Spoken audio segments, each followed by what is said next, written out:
Kesaksian Cakrabirawa yang mengeksekusi Maijen MT Haryono ini membuka tabir rahasia G30 SPKI. Ditulis oleh Deviana Dolorosa. Benedict Anderson menemukan indikasi bahwa eksekutor lapangan Cakrabirawa yang menculik para jenderal adalah komunitas Madura yang diantaranya sudah dikenal oleh Ali Murtopo, intelijen Soeharto sejak 1950-an.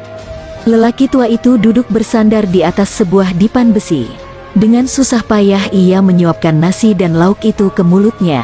Beberapa butir nasi jatuh di atas spray. Sudah 6 bulan ini, Bungkus, nama lelaki 82 tahun itu terbaring lemah di tempat tidur. Stroke melumpuhkannya. Mantan bintara Cakrabirawa itu, seperti dilihat Tempo di rumah anaknya di Besuki, Situbondo, Jawa Timur, kini menghabiskan sisa hidupnya di atas dipan besi. Bungkus adalah salah seorang pelaku dalam tragedi tanggal 30 September tahun 1965. Pria berdarah Madura yang saat itu berpangkat Sersan Mayor bertugas menjemput Mayor Jenderal MT Harjono, Deputi 3 Menteri Panglima Angkatan Darat. Dalam sebuah wawancara dengan Tempo setelah bebas dari LP Cipinang pada 1999, Bungkus menceritakan tugasnya itu dengan terperinci.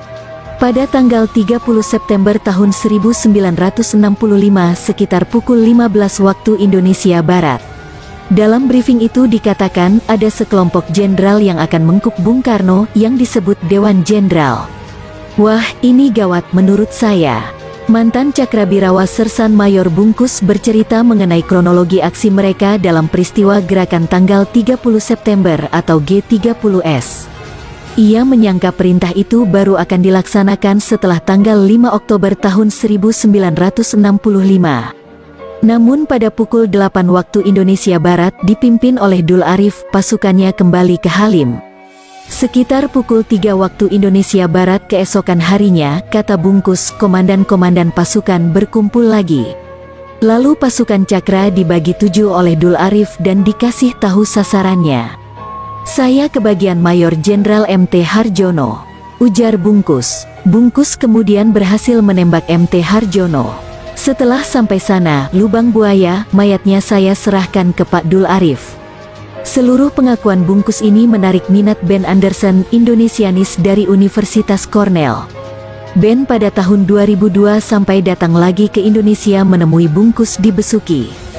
Pertemuannya itu menghasilkan paper setebal 61 halaman, The World of Sergeant Mayor Bungkus, yang dimuat di Jurnal Indonesia nomor 78, Oktober tahun 2004. Paper ini menurut Ben, melengkapi Cornell Paper yang terkenal itu.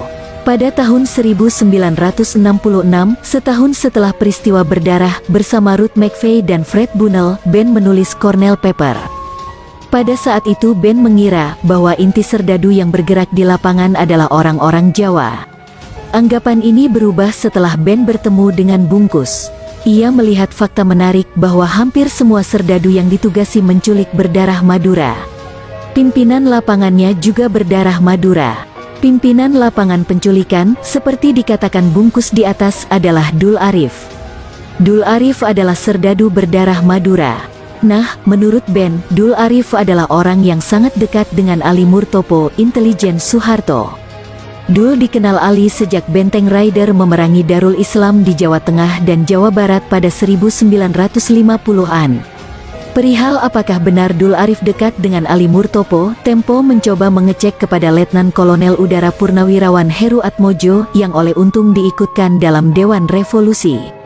Heru sendiri berdarah Madura, dan ternyata jawabannya mengagetkan. Dul Arif itu anak angkat Ali Murtopo, kata Heru kepada Erwin Daryanto dari Tempo.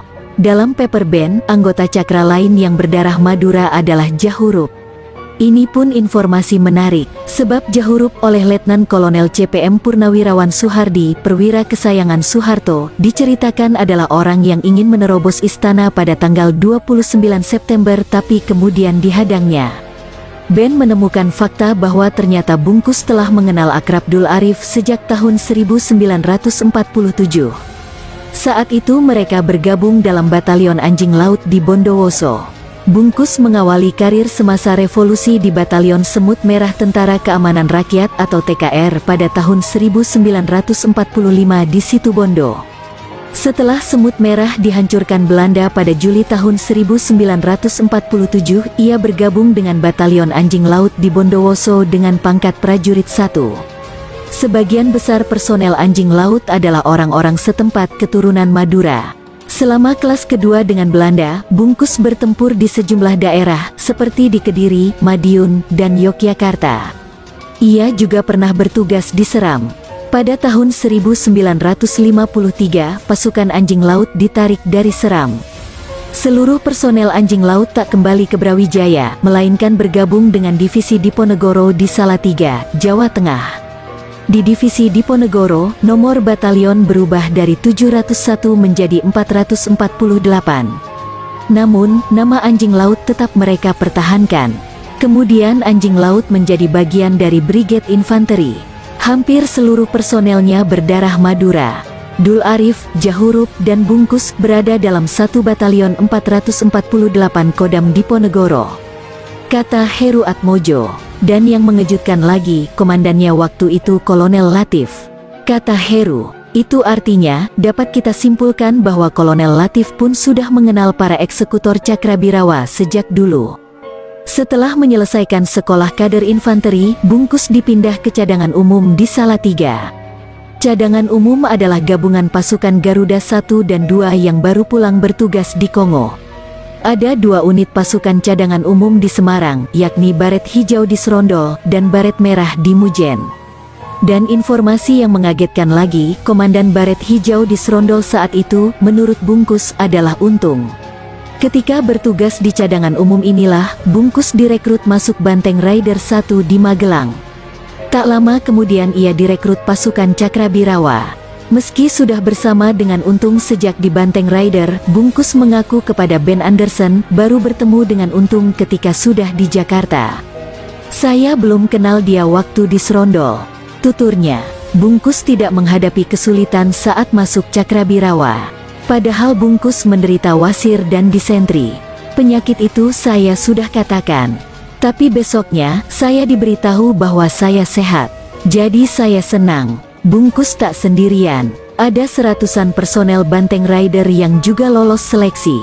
Dari Jawa Tengah, jumlah kami yang lolos seleksi cukup untuk membentuk satu kompi. Ujar Bungkus. Tugas mereka menggantikan polisi militer berjaga di Istana Presiden.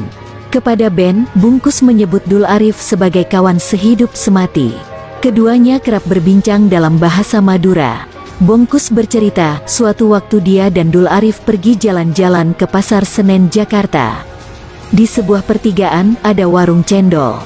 Di papan namanya tertulis Dawet Pasuruan. Ada 2 gadis berparas manis yang membantu pedagang cendol itu. Kami duduk ngobrol dan ngerasani gadis itu dengan bahasa Madura. Tapi kok mereka kemudian tersenyum-senyum. Saya mulai curiga, ujar Bungkus. Ternyata kemudian pemilik warung tersebut mengaku berasal dari Pasuruan, Jawa Timur. Dan kedua gadis tersebut mengerti bahasa Madura. Wah, mati aku, ujar Bungkus. Yang aneh, menurut Ben Anderson, setelah tragedi September itu, Dul Arif, si anak angkat Ali Murtopo, dan Jahurup seolah hilang tak berbekas. Menurut Heru, beberapa hari setelah G30S dinyatakan gagal, 60 anggota Batalion 1 Kawal Kehormatan Cakrabirawa berusaha lari dari Jakarta menuju Jawa Tengah. Di Cirebon, pasukan CPM menghadang mereka. Kepada Tempo, Maulwi Saelan, mantan wakil komandan Resimen Cakrabirawa, menceritakan ke-60 orang tersebut mampir di sebuah asrama TNI di Cirebon karena tidak membawa bekal makanan. Salah satu prajurit di asrama tersebut berinisiatif melapor kepadanya. Saya perintahkan mereka untuk ditahan dulu. Pasukan dari Jakarta yang akan menjemput, kata Maulwi. Tapi kemudian Dul Arif dan Jahurup hilang lenyap. Hanya Kopral Hardiono, bawahan Dul Arif, yang kemudian disidang di Mahkamah Militer Luar Biasa pada tahun 1966 dan dituduh bertanggung jawab atas penculikan para jenderal tersebut. Dul Arif dan Jahurup tidak bisa dihadirkan dalam persidangan Mahmilep, kata Heru. Apakah keduanya diamankan Ali Murtopo? Entahlah, gelap. Saya coba cari stop kontak, saya raba-raba dinding. Tiba-tiba ada bayangan putih lari. Anak buah saya berteriak, "Pak, ada bayangan putih." Saya mengangkat senjata, dan dor.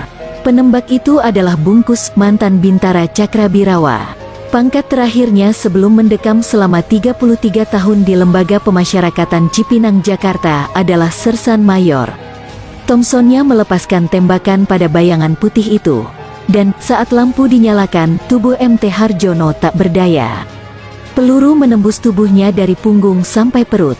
Bungkus pada tahun 1999 selepas keluar dari penjara dalam sebuah kesempatan wawancara mengatakan hal yang sama. Nggak ada tentara kok merasa bersalah, mana ada. Kepada anak-anaknya, ia tak pernah bercerita tentang pengalamannya di dalam penjara atau saat berdinas di Cakrabirawa. Hernawati, anak kedua Bungkus, mengatakan ayahnya tak mau menambah beban keluarganya. Dulu, setiap tahun beban itu terasa makin berat ketika televisi memutar film pengkhianatan G30 SPKI. Saat film itu diputar, keluarganya tak pernah berani keluar dari rumah. Hampir seisi kampung tahu, Bungkus terlibat dalam pembunuhan para jenderal. Bungkus kini terkena stroke, entah apakah ia masih ingat detik-detik ketika masuk mendobrak rumah MT Harjono.